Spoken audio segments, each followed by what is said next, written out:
ইতিহাস বলা যায় এবং ত্রিপুরার গভর্নমেন্টের স্বাস্থ্য দপ্তরের একটা বিশেষ উদ্যোগ বলা যায়। এখানে রোগী কল্যাণ সমিতি এবং রোটারি ক্লাবের যৌথ উদ্যোগে জিবি হাসপাতাল এবং আগরতলা গভর্নমেন্ট মেডিকেল কলেজে আমরা সবাই জানি যে এখানে একটা বিরাট চাপ, প্রচুর পেশেন্ট রাজ্যের বিভিন্ন প্রান্ত থেকে এখানে আসে। কিন্তু শুধু তো রুগী আসে না, পাশাপাশি ওনাদের যারা পেশেন্ট পার্টি তারাও কিন্তু আসে, কিন্তু অনেক সময় বসে থাকতে হয়, খাবে কোথায় ইত্যাদি। এই কারণে এই যে আমি বললাম আমাদের রোগী কল্যাণ সমিতি এবং আমাদের রোটারি ক্লাবের যৌথ উদ্যোগে একটা ডিসিশন নিল, যারা বাইরের থেকে রুগীর সাথে আসবে অনলি 10 টাকার পরিবর্তে তাদেরকে মিড ডে মিলের ব্যবস্থা করা। আমি যা দেখলাম এখানে মানে ভাতের সাথে ডালের ব্যবস্থা আছে, সবজির ব্যবস্থা আছে, তাছাড়া ডিমের ঝোলও দেখলাম এখানে, আমি নিজেও দিলাম আজকে।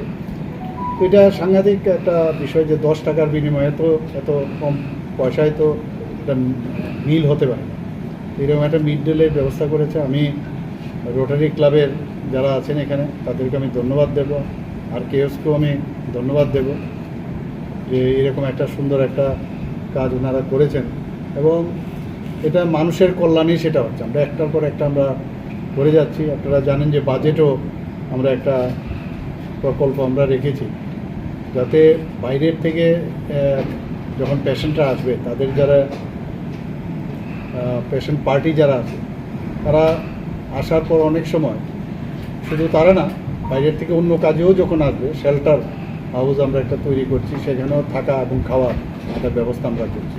একের পর আমরা বিভিন্ন স্বাস্থ্য দপ্তরের বাজেটও আপনারা দেখেছেন, অনেক জিনিস আমরা করছি। আশা করি মানুষের কল্যাণের এই সরকার এবং সেই দিশায় আমরা কাজ করবো। মাননীয় প্রধানমন্ত্রীজিকে আমি ধন্যবাদ দিতে চাই, উনি যেভাবে মার্গদর্শন আমাদের দেখান আমরা সেইভাবে কাজ করছি। স্যার, এটার কোনো সময়সীমা আছে? কয়টা থেকে কয়টা? 12টার থেকে শুরু হবে, আমার কাছে যা বলা হয়েছে 12টা 12:30 থেকে শুরু হবে অনওয়ার্ডস। স্যার, এটা কি মিড ডে চেঞ্জ হবে প্রত্যেক দিন? এই তো পরের বিষয়, এখন পর্যন্ত যেটা আছে হয়তো বা আরও ভালোও দিতে পারে, কিন্তু আপাতত মানে at the rate of 10 rupees ওনারা যে মেনুটা আমি বললাম সেই মেনু দিচ্ছে। স্যার, এমনিতে it is not bad. Sir, এমনিতে কোনো নির্দিষ্ট কতজন খাওয়ার দেওয়া হবে? ওরা বলছিল যে 100 জনের মতো প্রথমে শুরু করছে, 100 জন প্রতিদিন 100। যদি পরবর্তী সময়ে দেখা যায় যে আরও মানে সেটা হচ্ছে না বা সেরকম আরও প্রয়োজন, তারা হয়তো বা বাড়াতেও পারে। স্যার, আরেকটা প্রশ্ন, জিবি হসপিটালে